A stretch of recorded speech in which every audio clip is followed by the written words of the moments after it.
AAA calls me about a week later and says, hey John, unfortunately, we're not gonna be able to insure you. I was like, okay, cool. And then they're like, but also, we highly recommend that you go to the hospital right now. I'm like, what? AAA? My auto club people are telling me to go to the hospital? Like, what is happening right now?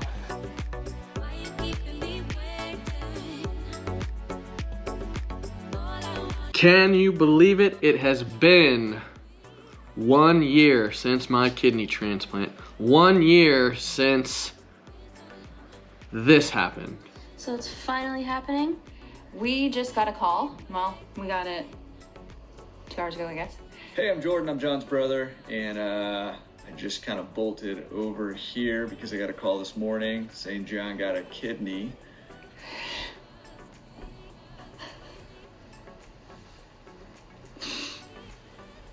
So it's Wednesday, October 20th. It is 9:50 a.m. I got my call for my kidney this morning at about 7:45. Whew. You know, thinking back and reflecting on that day, that was kind of a crazy, insane time in our lives. You know, getting a call and realizing we needed to flee the state for at least 4 weeks in a matter of hours, leave our children here in California, in the care of grandparents and aunties and uncles, you know, throwing our dog to my brother and saying, hey bro, this is your dog for at least a month. And man, what a ride. Like, it's hard to believe it's already been a year. And yeah, so I'm just putting this out to celebrate, you know, it's been a year. And beyond that, it's been 6 months since I gave you guys an update, and we thought you guys who have loved on us and supported us and prayed for us, you deserve an update. I am still alive. I'm still alive, believe it or not. And so what have we been doing for the past 6 months? We've been doing this.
So as you see, we've been just living life.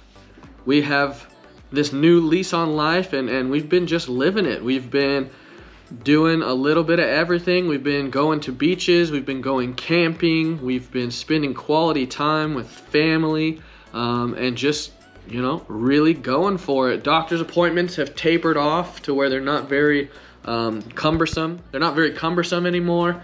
I still have them occasionally and regularly scheduled, but overall they are not very intrusive on our life.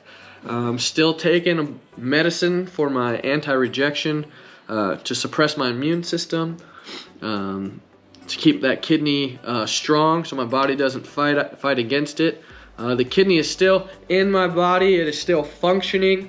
And for those of you who are watching to wonder how is my kidney doing, I'll just tell you right now, plain and simple science English.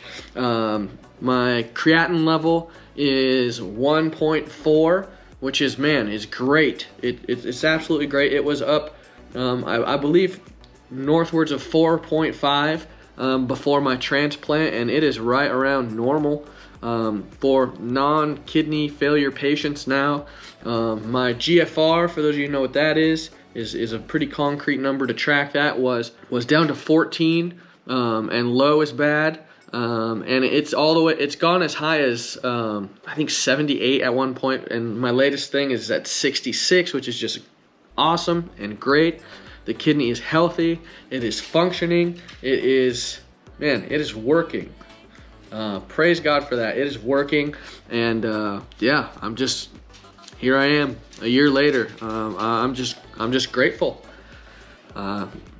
Grateful for so much, you know. I mean, it doesn't hurt that today is Thanksgiving, so I have, gratitude on my mind and thankfulness and just looking back over this year. There's just so much to be thankful for, and I just want to thank you for being a part of it, for supporting and praying and just walking with us through that. I can't tell you how much that means to me and Nicole and the family.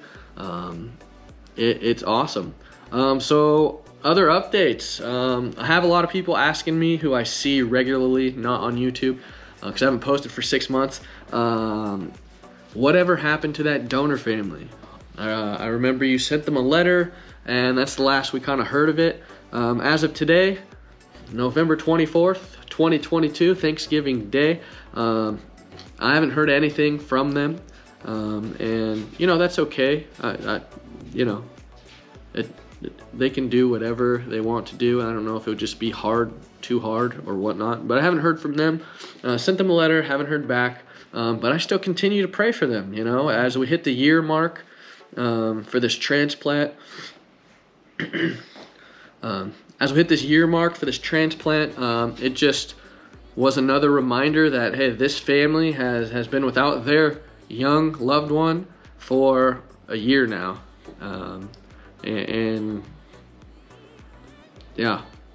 That I don't think that's gotten easier to think about it or to contemplate,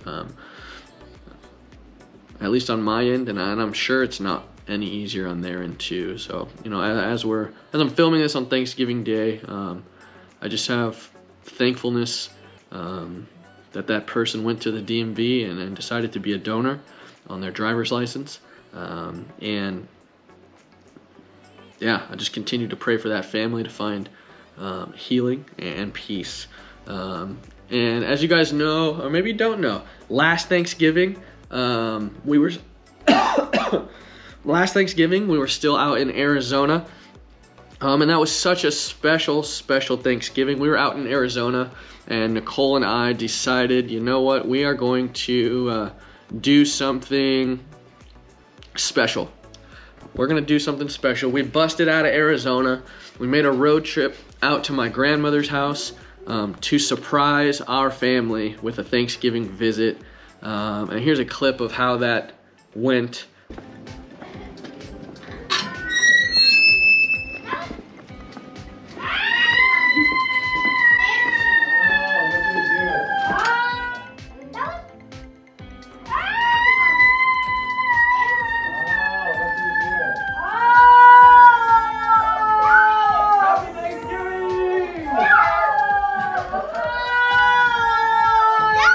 Happy Thanksgiving! Wow.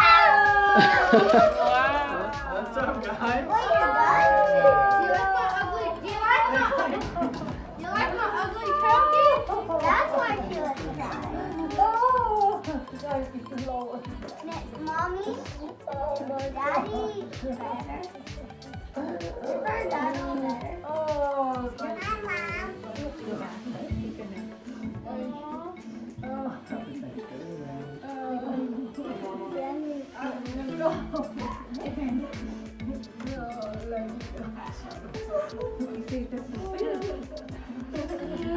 what is the prize? Mommy, This is look at I made a turkey. This is not A ready. turkey crying.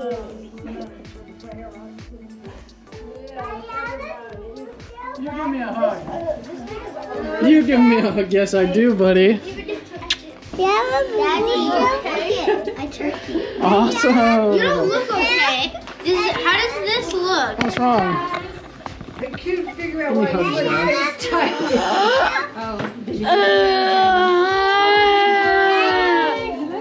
Happy Thanksgiving, Daddy. What a surprise. I'm on camera! Are you okay? You happy? Here, Look at my turkey. Why is he fighting? The turkey is extremely beautiful. This turkey is extremely beautiful. Yeah, she can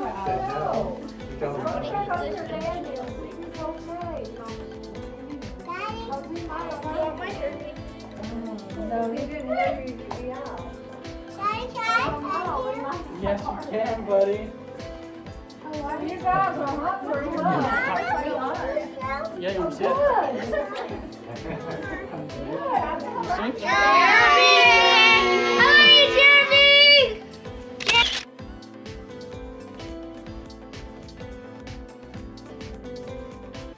It was just a very special time, you know. People were so excited, were weeping. Kids were just like in shock, like, what are you guys doing here? You're not supposed to be here. And it was just such a great time to reflect on. So it's almost fitting to be doing this video on Thanksgiving. I am about a month late. If you recall, it was October 20th is when I got that transplant. It is November 24th. I'm a month late because, you know what, life is just busy. And, you know, as we settled into normal life, it got busier and busier. And vlogging was just not on super high on my list. There's so much other stuff going on. And so, yeah, so what's new? What have we been up to? Man, there's a lot new. You know, as you saw in the video opener, as you saw in the video opener, I was on a stage, I was mic'd up and I was speaking about AAA sending me to the hospital. I had an opportunity to speak and kind of share my story. At a local church here, and here's a little clip of that. This morning's gonna be a little different. It's gonna be kind of something I've dubbed a test-a-sermon, a half testimony, half sermon. It's experimental, cutting edge, and we'll see how that goes. And the title of this test-a-sermon is "Blessed to Suffer." And I don't know what comes into your mind when you hear that title, but what I think comes into your mind is, Pastor Jason, this guy's an idiot. Those are antonyms. What is he even talking about?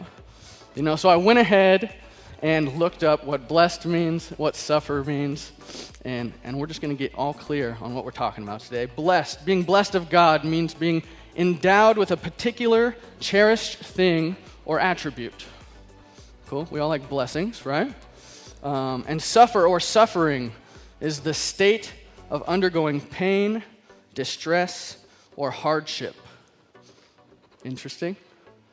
So the title, Blessed to Suffer, this is what it means. I summed it all up. God has endowed me with a particular cherished state of undergoing pain, distress, and hardship. Blessed to suffer. I wouldn't have it any other way. So as you see, I dubbed it kind of a test-a-sermon, a testimony, which is kind of your story mixed in with a sermon, a little bit of half and half there. I'll put a link in the description if you want to check out that whole thing. Feel free to, no obligation, just there if you want it. So I've had some opportunity to talk and speak on my life and how things are going, to encourage people and to help them as they are navigating life as well. We also, I don't know if you caught the photo in the little montage of what we've been up to. Nicole also started this year homeschooling our children, which is, man, that's a task. To tell you what, you know.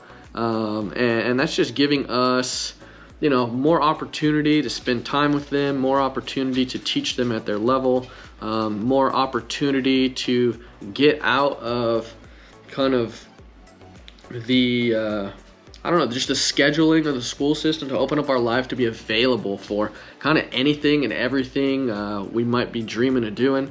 And that has been, it's actually been really good. You know, it's been going well. There's good days, there's bad days, there's hard days, there's fun days. But overall, I think Nicole would agree with me. It's going well, and it was a good decision on our part, and we're just excited about life right now. You know, I don't know. When we talk to people about it, people tend to think we're slightly insane, and maybe we are. You know, maybe we are, but regardless, it's so good just to be able to have those more interesting and in-depth talks with the kids and helping them just navigate learning on their own pace and their own level. And it's great. I think the kids are thriving and doing awesome. It's been 6 months since the last video. Have I been in the hospital at all? You know, how has the health been? How is all of that going? In general, it fluctuates. It's up and down. You know, I'll be having times where I'm feeling really good and I'm like, you know, up here or like up here, you know, and then there's other days where it's just like shoo, and it's dipping down, and it's more challenging. And you know, some of that is kidney related, some of that is just life related, some of that is I think due to my medicine I'm taking and how it suppresses my immune system. So you can probably hear I have like a sniffle and a little bit of congestion. I just get sick for a long time when I get sick. And that's like a drawback, I think, of the immunosuppressants. Maybe, I don't know, ask your doctor. I'm not a doctor, but it seems to be my experience. And I was actually recently in the hospital. Everything's been going pretty smoothly. And then, man, I think it was last month. I think it was like a week before my actual 1 year mark of having a transplant. I ended up in the hospital with something called rhabdomyolysis. And what that is that is due to kind of extreme exertion. You know, as I've talked about on several videos, my wife and I have been doing CrossFit for years now, just trying to be healthy, stay healthy, go into surgery as healthy as possible, so that recovery will be as quick as possible. And yeah, about a month ago, I did a workout, and kind of both of my massive, gigantic biceps, both my biceps just had like a ton of pain, and the pain kept like increasing and increasing and increasing every day, worse. And I said, you know what, I've heard of this thing called rhabdo. I need to go rule that out, because what that does, and this is a very generic description of what it does. What that does is it causes almost like a cellular death in your muscles, and it causes your cells to leach out a protein into your bloodstream, and that protein is very toxic to you. And what it can actually do is cause total kidney failure and heart attacks and permanent muscle death and like all sorts of bad things. So I decided, you know what, I need to go get this ruled out, because I don't want to lose my new kidney this way, especially when I'm right about to hit that 1 year mark. You know, I don't want to be the one who caused it. So I ended up in the hospital, and I went to urgent care, and they diagnosed me with something else, but it kept getting worse. So I went to the emergency room, and I said, hey, I really just need to check if this is rhabdo. If it's not, I'm fine. You can let me go home. Sure enough, it was. And so they began treating me, and then they checked me into the hospital due to my kidney condition and my history with kidney failure and all these things, just to monitor me. And then I was discharged later the next day, I think. And luckily, like, oh man, I'm so fortunate. Luckily, it didn't do any kidney damage. No kidney damage whatsoever. It did cause some liver inflammation, which I was like, dang, my liver is so good. Like, I don't drink, and I always thought like my kidneys are terrible, so I'm not gonna drink. So I keep my liver like awesome. You know, I'll even limit my Tylenol intake. So my liver's been awesome, but it did cause some liver inflammation. But since then, that has subsided, and we're good to go. Liver's good, kidney's good, heart's good, no lasting damage. But hey, that was an adventure for sure. I was just like, the irony of this that I'm gonna be the one causing this kidney to reject, because I'm trying to do things to prevent rejection by staying healthy and as fit as I can. It's just dumb. It was so dumb. But hey, I'm so fortunate, so glad that went well. Yeah, and we've had some other battles recently. So when you get a kidney transplant, it's called a qualifying event for Medicare, and Medicare is our like federal, I don't know exactly, it's like our federal insurance for people who are 65 and older, I believe. I'm not 65 or more, but a kidney transplant is a Medicare qualifying event. So I was like, okay, like I guess I have to get Medicare. So we went through all the steps to get Medicare. I still don't know if I had to do that or not. You know, if I had to do that, if I didn't have to do that now, I probably wouldn't have done it. But we went through all the steps to get Medicare, and only to turn out that I'm gonna have like a month, at least a month, where my immunosuppressant drugs aren't covered. I wasn't even able to buy them out of pocket. And we spent like a month trying to iron that out and figure that out. And it came down to I had 4 days of my drugs left. Everything I was trying, everything we were doing was just no, can't do this. This is wrong, we'd fix that. Okay, no, this is wrong, no, fix that. No, this is wrong, this is nothing. And so finally we got a hold of our transplant coordinator with Kaiser, helped us get a hold of a guy named Kyle. Kyle, dude, if you ever see this, dude, you are so awesome. And he's a social worker through Kaiser. And so he's like, called him up. Here's what's going on. I'm not sure if you're even the guy to talk to about this. We're just trying everything we can do.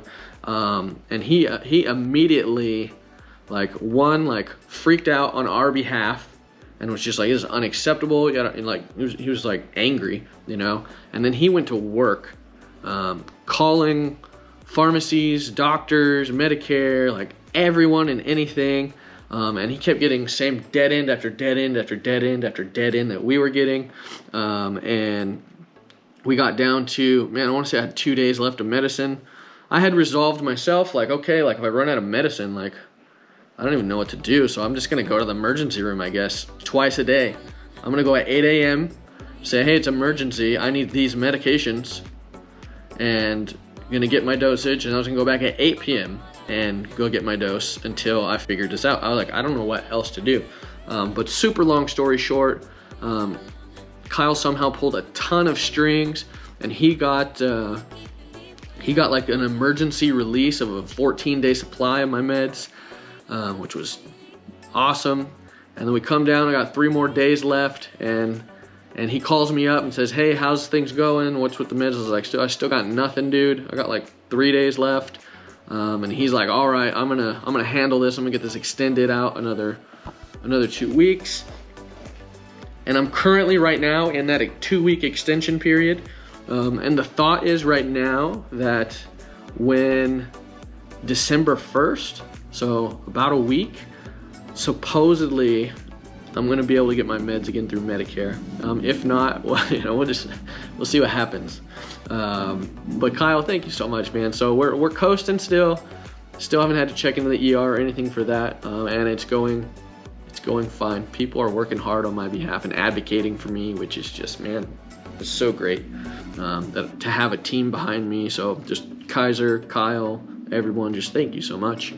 And I'm sure we'll get it figured out eventually. Come December 1st, I want to be like, give me like 8 months worth of this stuff, so I don't have to deal with this for a long time.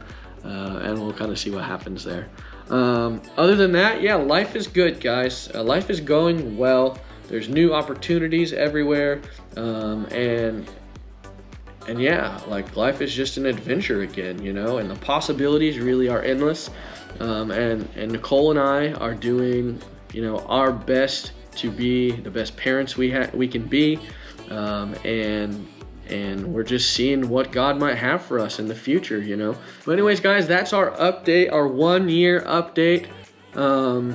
Post kidney transplant, doing great. So grateful. Thank God, I'm doing great. and I couldn't be happier with how everything is going. And just want to encourage you today as I let you go, as it is Thanksgiving. No matter how crazy life gets, we can always search and find something to be thankful for. So the question begs, how exactly are we blessed to suffer? You know, I gave you a little snippet of my life and how suffering has been there and kind of interesting, kind of all the spectrums, right? Physical, emotional, spiritual, mental, man. And I count myself blessed. So why? How? How does that work? I'm just grateful that God gave me another day to be here on earth, pretty healthy, able to be active, food in my belly, a roof over my head, fresh water to drink. It's a good day. So guys, thanks for watching. Appreciate you so much. And again, I won't go 6 months without getting you an update next time, I promise. You can hold me to it. Hold me to it. Anyways, have a great day, guys. Happy Thanksgiving, and we'll be seeing you soon. Any questions, comments, or concerns, or anything I didn't cover and you're curious about, throw them in the comments. I'll say hey and we can talk. All right, have a good one. Goodbye.